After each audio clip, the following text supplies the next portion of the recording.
Good evening and welcome to Up Next, a new series from Outside Noise. I'm Kalen. I'm joined by my beautiful and intelligent co-host Carrie, and today we're going to talk about some albums that came out within the past day. Yeah, over the weekend. Really new stuff that we're excited to dive into more. Yeah, so, I'm very excited. We've just done our listening for the week, which is something we do every week. Friday, Saturday, Sunday, we listen to pretty much everything we can find that came out and is on the internet. And we have some thoughts. Thank you for calling me beautiful. How are you doing today, my beautiful co-host? Beautiful and intelligent. Oh, also intelligent. Both important. Thank you. Thank you. I'm doing great. I'm excited for our very first episode. It's a new year. We wanted to try something different. And we have a Patreon exclusive podcast, but we wanted to have more stuff. And I want to do something shorter and loose and fun. And we're just going to have a good time and kind of run through what we've listened to. I'm very excited. Yes, because most of these albums on my list, I have listened to partially. There's one that I have listened to in full. Should I go ahead and start talking about it? Go for it. Yeah, Great. Jump in. I will say, some of these we may not have given a full listen. It's just first impressions, so very excited. So the album that I've so far listened to the most over the past, 24 hours since we started going through our stuff for the week is Roboquarians Volume 2 by Ayumi Ishito, who is a saxophonist based in New York City in Brooklyn. And this album is described by the label on the Bandcamp page as avant punk and hardcore music, but it is jazz. Right, I was gonna say, okay, because you did show me a bite of this, and I was expecting you to say free jazz improvisation, right? And so the punk was a curveball. That's cool. I read the liner notes, and I was a little confused because it is more I don't think it's improvised. It seems very meticulously arranged, actually. And I see where the punk influence comes from, particularly in the percussion. Is very intense and driven in the way that punk music tends to be. So it's really interesting, punk influenced jazz, I guess, but also has its moments of spacey psychedelia, and it's very experimental and innovative. The saxophone has this really bizarre effect on it, so it doesn't even really sound like sax anymore. It almost sounds like a synthesizer. Yeah, synth or theremin or something weird, but I love it. And once you know it's a sax, you're like, oh shit. I can imagine it in your headphones too, sounding really cool. That reminded me of a comment we got recently on our Instagram that's very little jazz, that you guys talk about very little jazz, but it's we don't cover stuff that is squarely jazz. I feel like not jazz usually. Sort of finds its way into a lot of the stuff we cover, though. But anyway, I get what they're saying, but I'm I think more stuff uses jazz than you think. We cover more jazz than you would think. But this is one that really got my attention this weekend, and I'm excited to keep listening to it. It's Roboquarians Volume 2. The label also talks about Volume 1 was between the two other featured musicians whose names I do not have in front of me, unfortunately.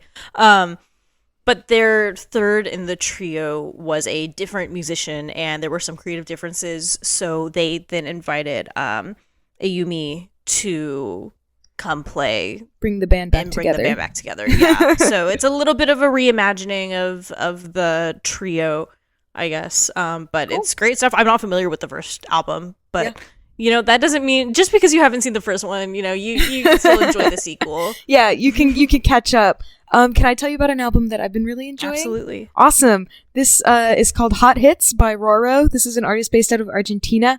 And I want you to imagine if Brat had kind of a less poppy and less melodic gay son. Yes. That's kind of what's going on here. It's hard and crunchy electronic house.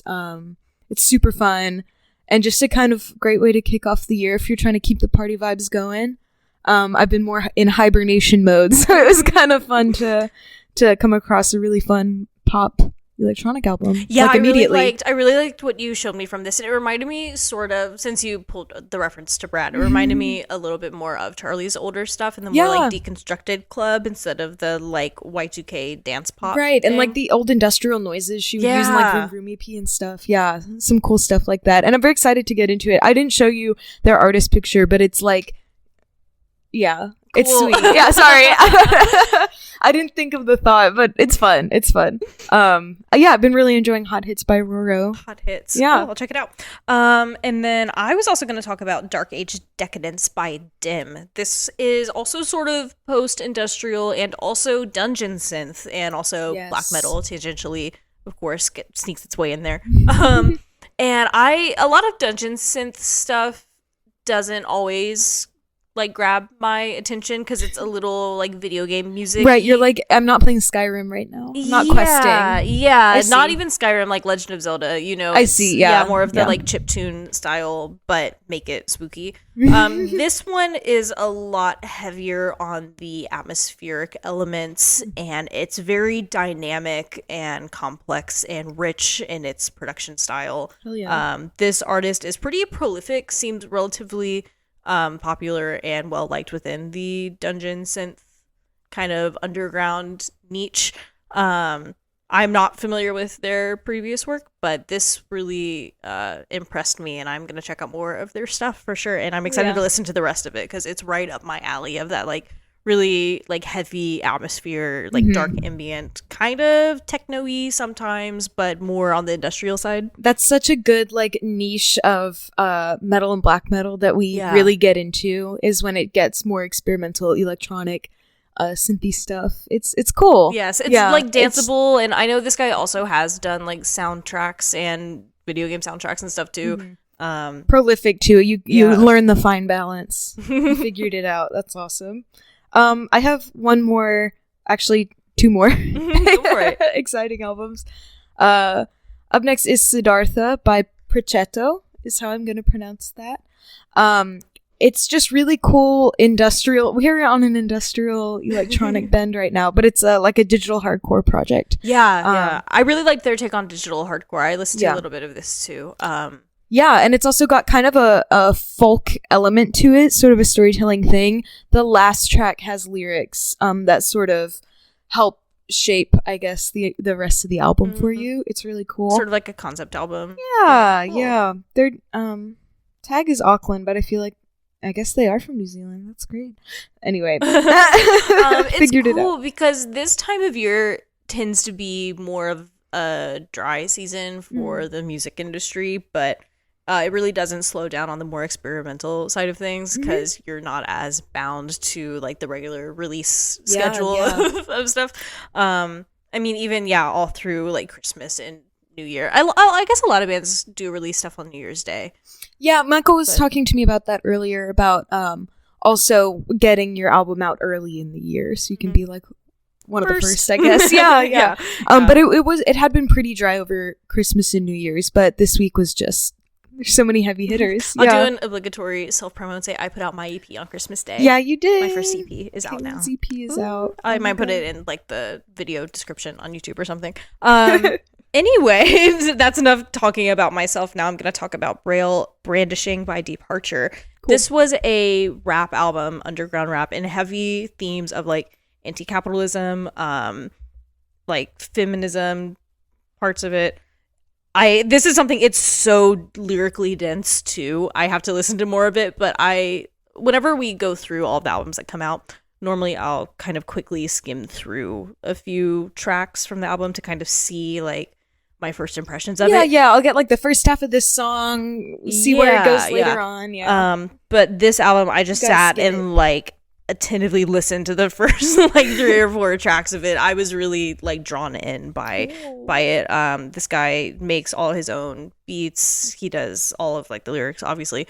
But it's just great to see someone in this scene too who like does it all. It's like total like one man show. Yeah, I guess that's like true DIY, keeping it all in house. And he has some really thoughtful critique and commentary on the industry, as well as like a member of the kind of underground scene that I think is really is it relevant? Is it palpable? Relevant, palpable. Yeah, these are all especially in terms of like anti-capitalism too, when it is a scene that is so heavily like influenced by fame and like success in making it and having that sort of like bravado and like there's the grind and the hustle. versus where he's like, well, maybe we can just make music and be creative for creativity's sake, and it doesn't have to be about being like the next big thing. Right, and that also digs at like the competitive nature of the music industry as a whole as well. That's cool. Those are my top 3 picks. Awesome. Do you have one more? I've got one more. This is one. It's another pop album. Sorry, everyone. No, don't apologize. I won't apologize for. We will not apologize. It's kind of fun, minimal electronic pop music, kind of a dark pop. I got very the Fame, early Lady Gaga vibes. What's the album and the artist? It's called Hooked by STELLA. Like 17 monthly listeners, but I say if you're getting ready for a night out, give it a spin. I love when we find an artist with under like 100 monthly listeners. Yeah, too. It's always exciting. And she has like a really strong aesthetic and a look, and you can just tell she's going out the gate swinging big with it. So yeah, and it's really not fun. I mean, I know you said it's dark pop, but it's not super dark. It is just more minimal than anything else. Interesting. Okay. Sorry, I don't know. You corrected me. I'm like, okay, I don't know what to say to that. Like, correct you, I guess. I'm adding commentary, and I'm agreeing with your statement that it's minimal. Cool. It's fine. Yeah. Cool. It's great. Thank you. I like the vocal effect that she has too. Yeah, kind of. It's not like hyper pop, but it's definitely affected somehow. Yeah. they put her through something. Girl, all right. The other thing that we wanted to do with this series, because normally we keep it pretty positive, but usually we run into a few albums that are not our favorites. It's delicate because we have recently critiqued some music critics ourselves who maybe punch down unnecessarily. That's not really what we're setting out here to do. Consider this some loving ribbing of art that really stood out to us for reasons, some of which is definitely kind of intentionally troll music. Exactly, that too. I have, for example, an album titled I Hate My Filipina Stepmom by Smeg. This is an artist, I believe, also based out of Australia. It's like post ironic shitpost music. He clearly knows a lot about production. It's all over the place. There's like all sorts of things just flying in at any given time. Bizarre samples. Yeah, I really say weird time signatures. In my notes, he's making some bing bong crazy shit, which we do see a lot of, but it's kind of fun. And then you're almost like, I think this guy might hate his Filipina stepmom. There's like a picture of his family on the front. I don't know album. if that's his family. I don't know. It could just be like some I have guys. No idea. I don't know. Yeah, that one was pretty. He's working bizarre. through some stuff, but it was just strange and fun and like you can only write so much of a music review on shitpost music, and so it needs a place to go, and it's going in this whack roundup. Yes. And I feel like I prefer usually to cover music that's sincere. Yes. And obviously this artist put time and effort into making this album. Right, they're clearly talented. Yeah. But it's not like earnest. Yeah. And that's okay. Not everything has to be earnest. Sometimes you can just can we just laugh? Can we just be have a little fun? We can be a little silly. And so if you want something that's a little silly, I guess check out I Hate My Filipina Stepmom. Great. And then I was going to talk about The Final Musician by Dick Valentine. I feel kind of bad now that it's on my list because I think it is earnest. I think it is genuine. I'm getting earnest and genuine vibes. I briefly looked into this artist, and I think he's a relatively well-established musician who kind of hit it big like 20 years ago and still makes music. And that's what it sounds like. It's great to still make music after and this a long album time. reminded me a lot of sort of like a Great Value Billy Joel would be a good way to put it. And it's just really a listening experience that I wasn't prepared for when I stumbled upon it. And I think the album art is also AI generated, so that kind of knocks a few points off for me.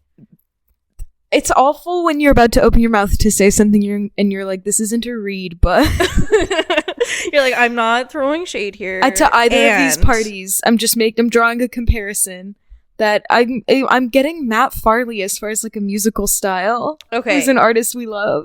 I'm actually so excited. I'll go ahead and say this: we're trying to get an interview with the most prolific songwriter of all time.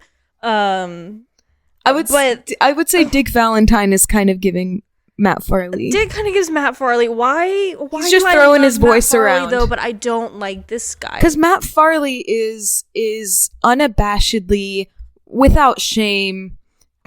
Period. No, this guy's also unabashed and without shame, and I didn't. But Matt Farley is more. I would say he has a commitment to the creative process that is so compelling that I appreciate his creativity maybe more than the music itself. Yeah, sure. When this guy's thing is the music. And I don't love it. It's called The Final Musician. That's just my personal and it's very melodramatic, and it's very, I don't know. I feel bad. We probably won't tag these artists, right? I don't want him to see this. Guys, I don't know if Whack Roundup's a good idea. we'll stick with it. We do. Just stick with you have one more Whack album to I do. share. Oh, and this is one that, like, you were saying too, I'll get into a more specific reason why I don't like this, but I just want to say as a little joke to kick it off, like, a project rarely sounds better through laptop speakers than over-the-ear headphones. And when I played this out loud to you, I was like, this sounds a lot better than it did yesterday. The project is called Now Hear This by Paradox. This is a rapper, I would say. A hip-hop musician. Well, he calls himself a rapper. And he says that I'll let you. I think it's giving a little pretentious. I'm sure he's a lovely guy. Like you said earlier, rap, there tends to be a persona. I don't mind pretentious rap music, though. I love, like, Bus Driver. Well, here's the thing. Here's the nuance. Is, like, you can do a persona of grandiosity and bravado. That's great, of course. But the way he's pitching it just looks like he hates rap music. And I don't know why he would poise yourself to hate rap music when you're a rapper yourself. I don't, like, that's a cognitive dissonance that I'm finding very interesting. Because this gives the context. This really set you up to not enjoy this album. Yes, I essentially read this before listening to the album. And then you went, oh, this is not going to be fun for me. Right.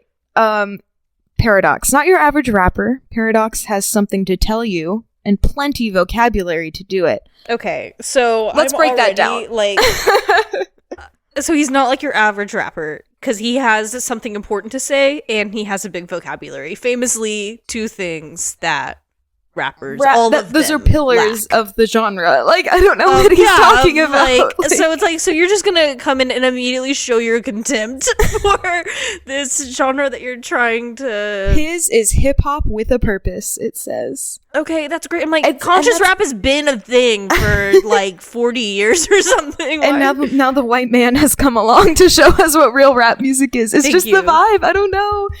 And again, I don't know. I'm afraid of making people sad or mad about their art, but I just don't. It's not adding up for me. I don't really get it. That very valid criticism. I mean, again, this isn't even about the album itself. This is more about the artist's bio. And yeah, of course. He didn't mean for it to come across that way. He probably didn't. He's probably just, like I said, you're in grandiosity. You're talking yourself up. I definitely understand that as part of the genre. It's important, but.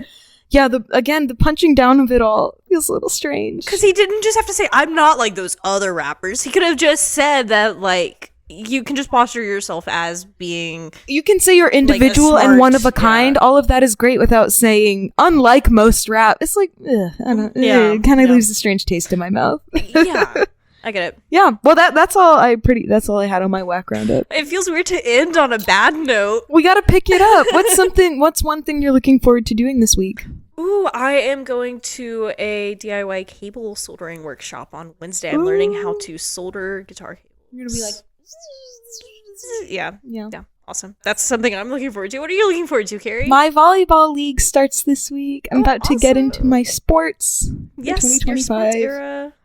That'll be really fun. I'm looking forward to it. They have some like kickoff events and stuff, so awesome. And the real podcast, I mean, I guess it doesn't matter since it's a Patreon thing, but our weekly podcast will be back starting soon. Julia's back home, Michael's home. Yeah. We had some time off for the holiday, but we are going to be back at it, trying to catch up on those last weeks. But thank you to everyone who tuned into our album of the year lists. Yes. If you've tuned into this mini episode, it's been a joy. we're gonna keep doing this. We're gonna see who pops in. We might have Michael and Julia around at some point and give some opinions. But like we've mentioned a few times, we have a Patreon. We're selling tapes on our website of some albums we love, and we would love for you to check those out and listen to the good music that we like. And have a great week. Yeah, have a great week. Bye. Bye.